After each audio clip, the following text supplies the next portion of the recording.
Nah, ini dari residu yang aku gambar waktu itu kurang lebih sosoknya seperti ini. Nggak boleh.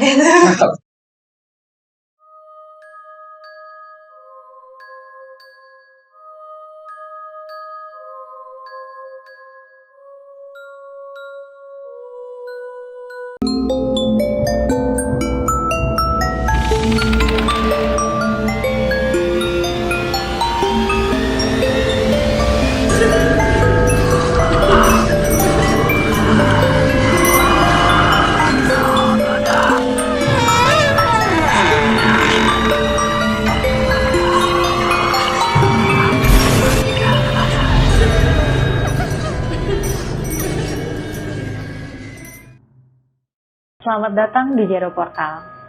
Kali ini kita akan membahas salah satu tempat wisata yang sudah beberapa tahun ini sudah tidak beroperasi lagi. Bukan cuma bangunan, tetapi satu kawasan yang luasnya mencapai sekitar 60 hektar ini dibiarkan terbengkalai begitu saja.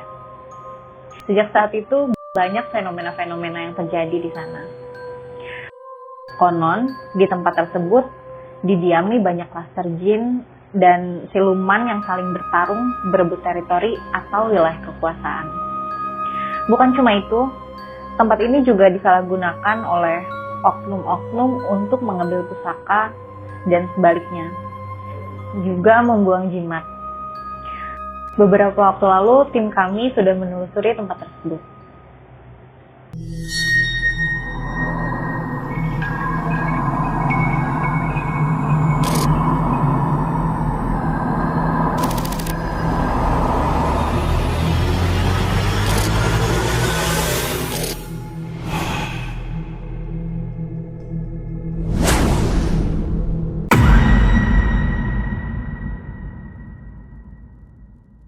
Teman-teman Jaro Portal, perkenalkan saya Putri. Di sini kita kedatangan beberapa tim dari Jaro Portal. Nah, perkenalkan, nama saya Mas Luril, seorang pelukis supranatural, dan ini teman saya. Nama saya Nabil, saya bagian dari mereka ini. Oke, Mas Ruril. Kemarin udah sempat datang ke lokasi ya? Udah, Iya, kira-kira bisa dijelasin nggak apa yang terjadi selama perjalanan atau sampai di lokasi tuh ada apa sih?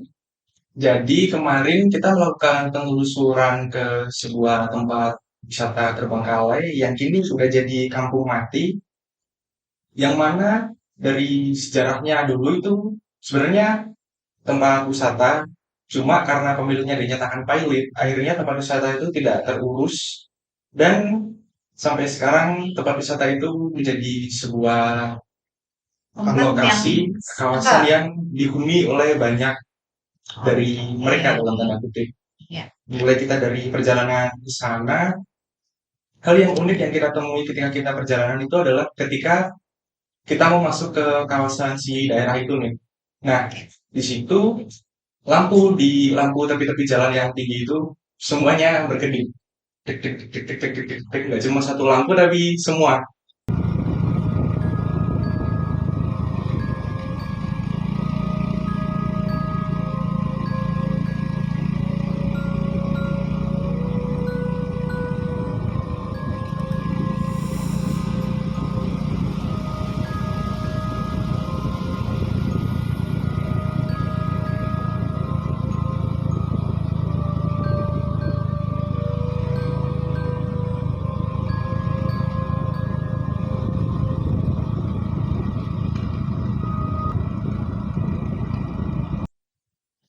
Iya, Oke, itu lanjut. entah itu kesalahan teknis ataupun karena ada faktor dari mereka kita nggak peduli, tapi itu memberikan kesan yang anjir kita kayak disambut anjir. Oke, terus. Terus kita udah sampai di sana, kita izin kepada akamsi lah. Ya, Terus kita mulai masuk. Nah, medan yang kita lalui itu jalannya itu menjorok ke bawah banget dan itu nggak terlalu luas. Mungkin cuma ukuran satu mobil. oke. Sampingnya tuh apa? Jurang kah? Sampingnya ya Hutan. pohon-pohon gitu. Tapi kalau jatuh ya sakit sih. Iya, oke. Terus di perjalanan itu kan berliku-liku tuh. Ya, Masuk, baru kita ketemu sama si tempat wisatanya nih. Oke. Di situ kita turun dari motor dengan tempat wisata yang akan kita telusuri itu jaraknya agak jauh. Kita memastikan motor aman, kita turun, dan kalau dari aku, kesan pertama ke tempat situ, ini jujur aja ya, aku adalah seorang mikrofilia, suka dengan tempat-tempat gelap. Oke. Jadi ketika ke sana ya suasananya senang, damai, terus kayak adem, ya nyaman aja lah. Iya. Nah, kalau dari Mas Nabil, gimana? Kalau dari saya sih dari awal aja udah kayak janggal aja gitu. Jadi waktu ngobrol kan kita sebelumnya ke akamsi dulu kan buat izin buat apa gitu. Nah, waktu berhenti baru berhenti banget. Matiin matiin apa sih? Mesin motor. Tiba-tiba ada suara ngejerit perempuan. Jelas banget pokoknya. Tapi Itu siapa yang dengar siapa?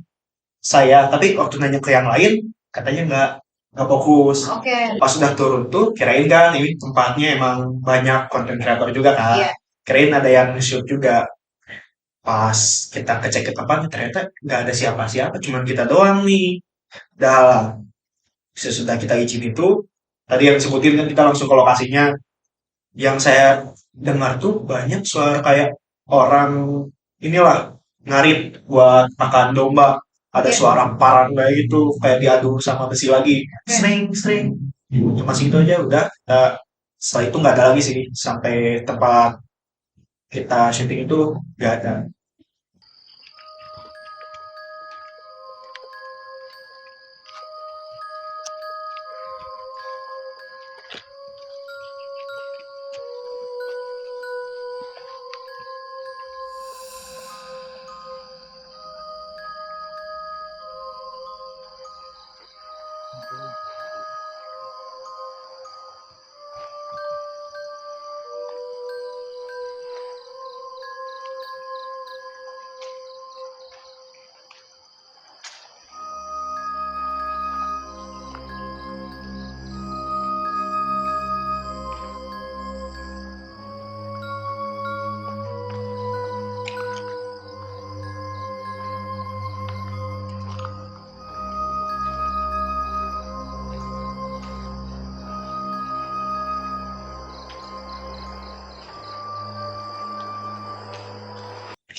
Boleh sedikit digambarkan nggak waktunya sampai ke lokasi itu kira-kira apa yang kalian lihat?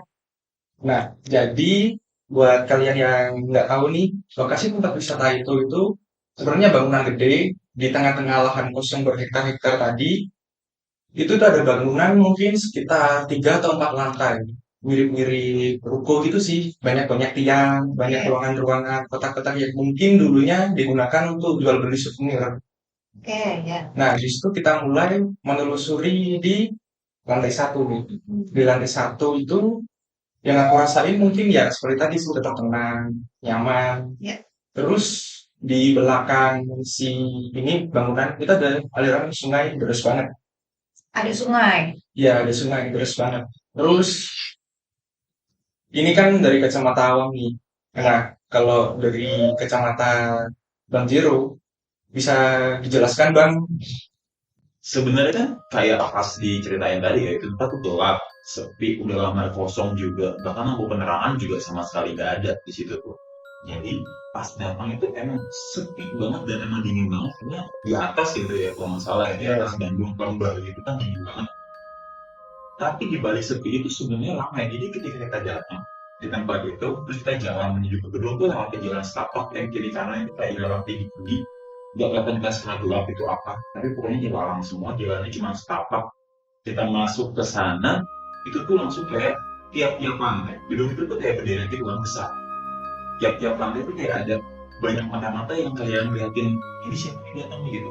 Kita kayak diperhatiin, kita tuh kayak orang baru, orang berasing.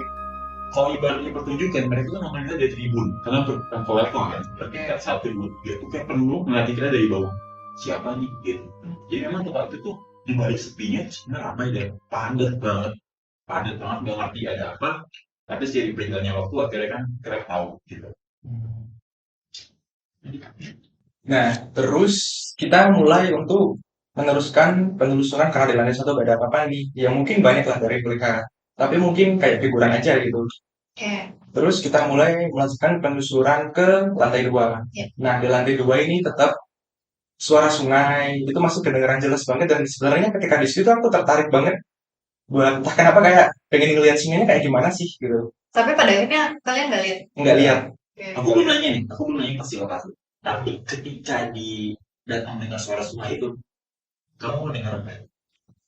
Nah, ketika aku denger suara sungai itu kan, karena aku mau kayak nyamperin, mau gini terus nih, mau nyamperin. Nah, si Iya. Nabil narik, jangan, ditarik. Terus habis itu ketika aku berbalik, nah itu kayak denger suara banyak cewek, dia lagi kayak ketawa-ketiwi bareng gitu loh. Kayak lagi ini ya, mandi gitu. Iya, mungkin Ya mungkin lagi kayak di desa banyak perempuan-perempuan lagi kayak nyuci gitu, mandi kayak gitu kali ya. Iya, mirip-mirip. Ya.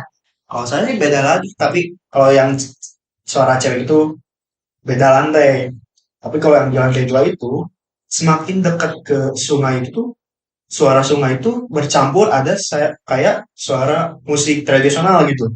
Jadi lantunan gamelan, gong, gendang terdengar gitu, meskipun biasa sama suara Iya. sungai. Iya. Tapi makin kejauh dari sungai nggak ada, makin dekat ada. Itu suaranya kayak lambat, apakah kayak rame? Suara kayak ini aja sih, instrumen musiknya aja.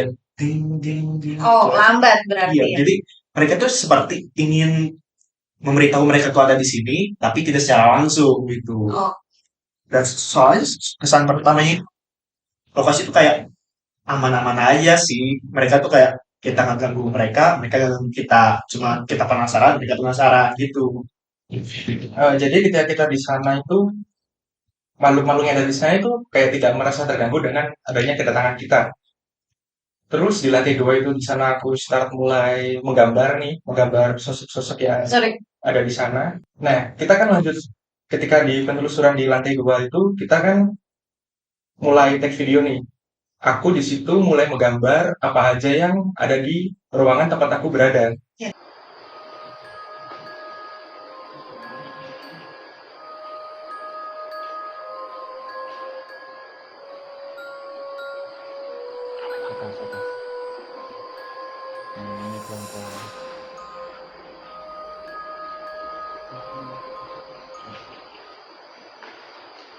Nah, di sana kalau dari hasil gambar yang aku gambar waktu itu, banyak sekali sosok-sosok cewek Miss K itu yang lagi kayak ngintipin kita dari berbagai sudut pandang, dari yang kayak apaan? Kayak yang penasaran kan. Nah, terus itu kan ruangannya kan terbuka kan. Iya. Lantai atasnya itu nggak tertutup juga. Nah, di situ kayak ada kepala yang ngintip juga dari lantai atas.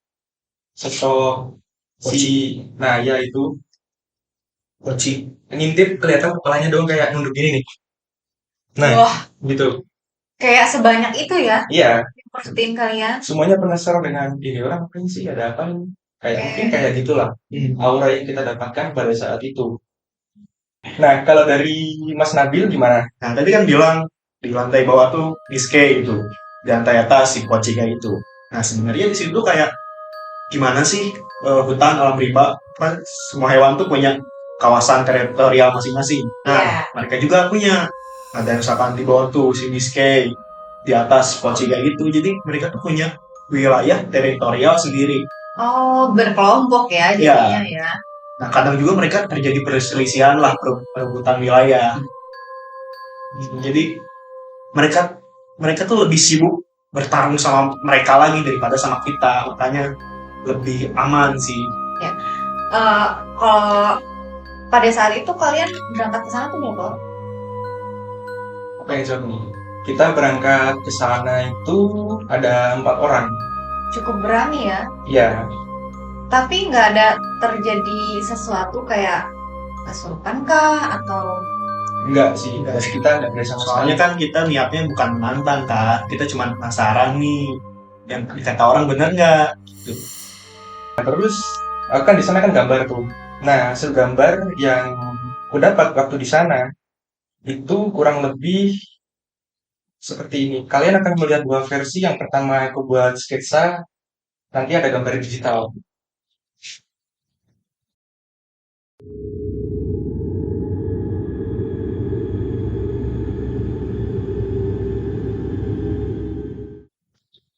Nah, langsung. Terus kita lanjut, kita udah beres-beres nih. Kita lanjut penelusuran ke lantai 3.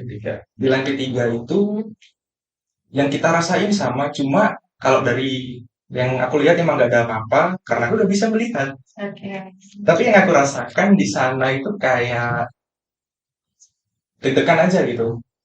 Tapi nggak tahu apa yang ditakutin. Sesek nggak? Kalau dari Karena dari yang diceritain tadi kan hmm, kayaknya sebanyak itu loh. hmm. Kalau dari aku sendiri mungkin gambaran buat kalian, pernah nggak sih kalian berada di suatu kelas dan kalian itu minoritas, terus kayak gampang dibully gitu? Kan Ya, deg-degan rasanya. Nah, kayak gitu deg-degannya. Kayak entah kenapa ada deg-degan aja gitu. Itu kalau dari aku, kalau dari Mas Nabil, Ya masih sih, perasaan masih kayak si aman-aman aja, tapi sama seperti sebelumnya, kalau di lantai 1 mendengar suara alat musik, di lantai 2 itu masih aman. Nah, jadi kita lanjut ke lantai 3 ya. Pas di lantai 3 tuh masih sama nih suara si Usuma itu masih ada.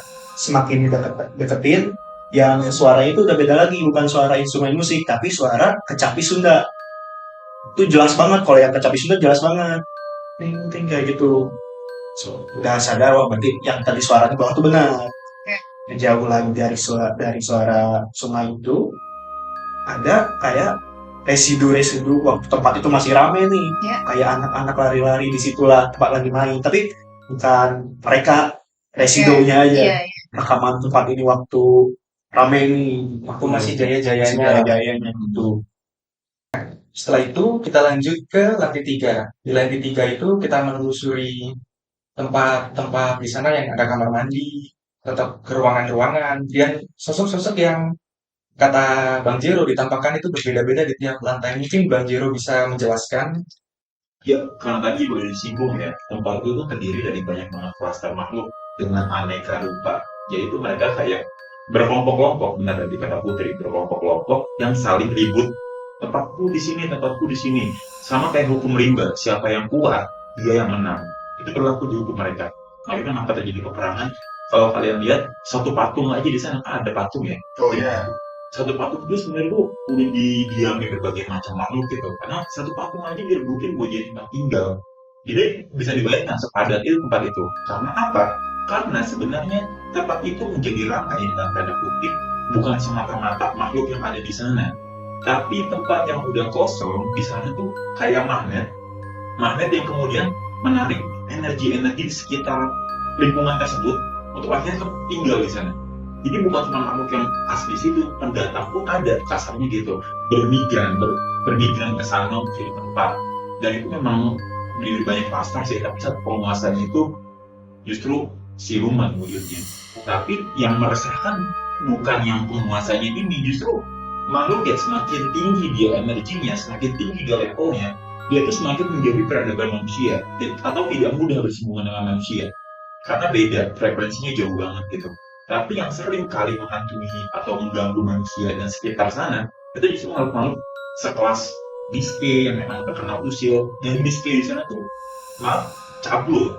Mereka kenapa ketika pertama kali masuk, ini kita laki-laki semua, tolong jaga fokus. Karena yang mereka sering mengganggu justru laki-laki, karena dominannya perempuan di sana. Saat itu sih begitu. Jadi tiap lantai beda-beda, lantai bawah itu dominan perempuan. Ketika naik ke lantai atas itu sudah lebih besar, lebih pekat lagi energinya, lebih gelap lagi. Kebanyakan laki-laki dan pocong. Dan semakin atas udah mulai kelihatan tuh yang kepalanya ada angin, makhluk melata. Jadi kayak apa ya? Tubuhnya manusia, kepalanya tuh mirip ular, tapi bukan sepenuhnya ular gitu. Kayak ada benjolan-benjolan gitu. Terus jalannya kayak melata gitu. Gitu. Agak merinding ya. Ya tadi juga disinggung kan, kayak yang terus apa sih menggoda. Nah, sebelum Mas Jaro bilang kayak gitu, kita waktu mau naik lantai 2 tuh saya dengar ada suara cewek yang ketawa ini, ketawa genit. Tahu lah cewek-cewek yang kecentilan Iya, gitu. iya, iya. Ketawanya tuh genit. Gitu. Tapi cuma dikit aja gitu. Barusan kan Mas Ruli bilang kalau sebelum masuk ke tempat itu sempat ketemu sama warga lokal.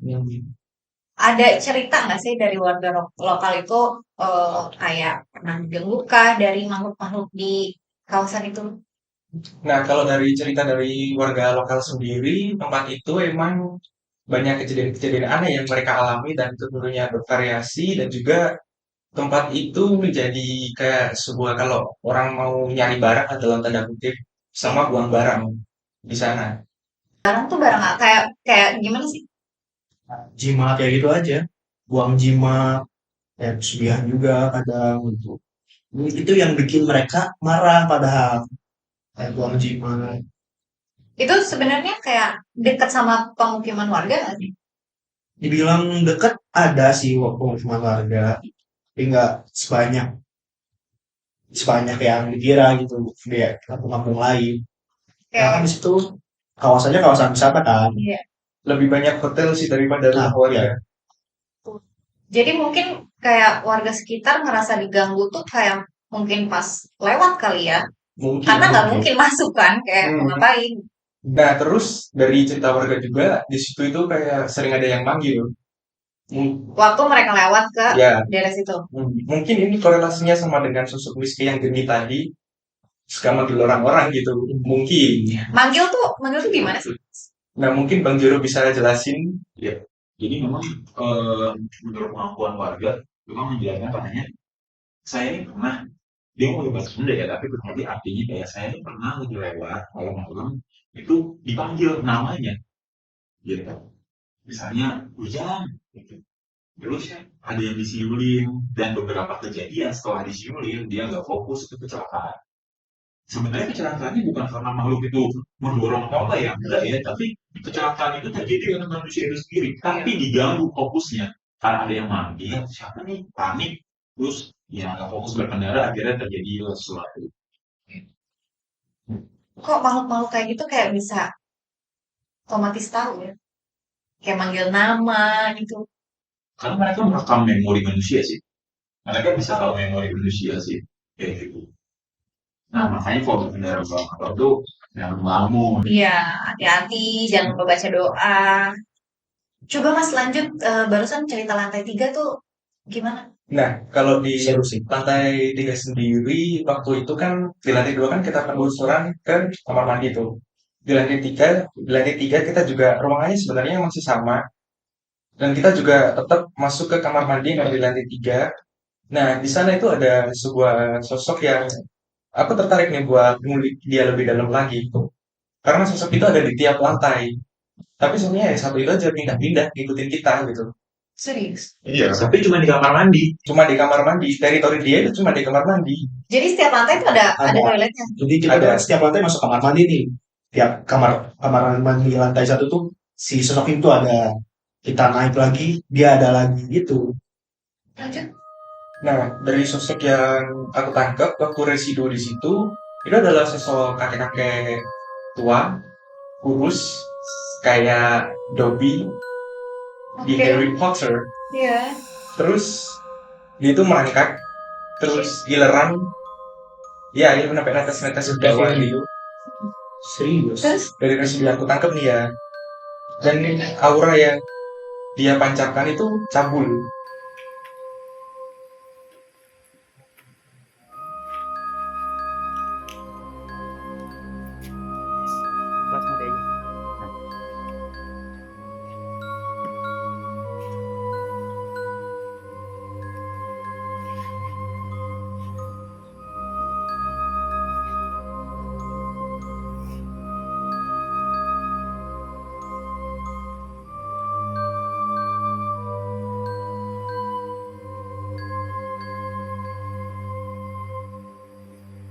cabul gimana maksudnya? Literally cabul. Aura yang dia tampakkan. Lalu kan ada yang jahat nih. Iya. Ada yang jahat, genit, ada yang baik, Iya. jahil, cabul. Berarti pada saat bisa jadi ya pada saat si tempat ini masih beroperasi juga si makhluk ini tuh udah ada yang mana kalau misalnya ada perempuan masuk situ dia Bisa jadi. intip kan? Makanya, ya kalian ingin masuk kamar mandi itu baca doa dulu, baik itu cewek maupun cowok, agar kalian terhindar dari kecabulan mereka. Nah, ini dari residu yang aku gambar waktu itu kurang lebih sosoknya seperti ini. Enggak, kemudian Buat kalian yang ingin lihat, nah ini adalah sketsa yang aku gambar di sana. kalian nanti akan melihat versi digitalnya.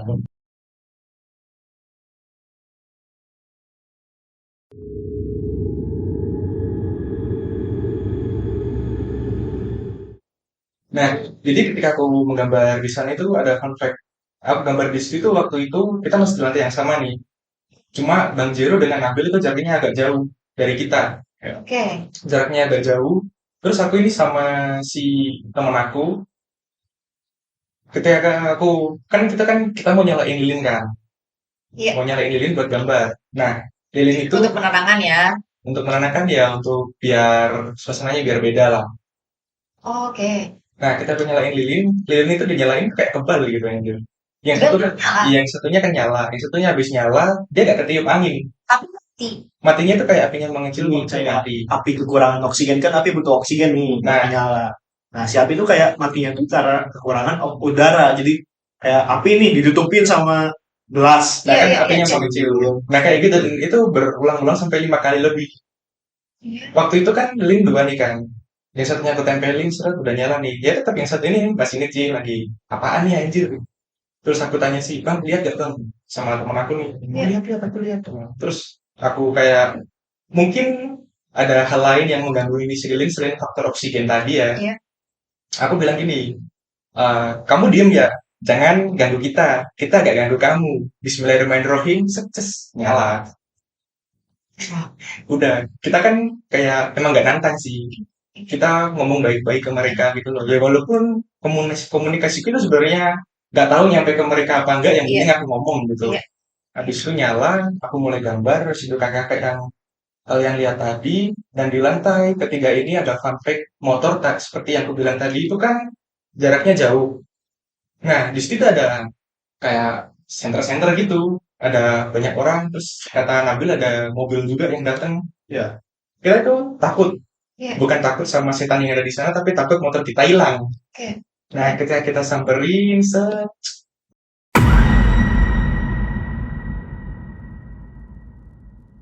menggeram seperti harimau gitu. Terus Nah itulah, terus kayak ngomong pakai bahasa-bahasa Sunda gitu. naik naung tadi udah kayak gitu. Jadi yang kata bapak ini rajanya tadi, si Bang Jiro di situ mual tuh. Dia langsung muntah.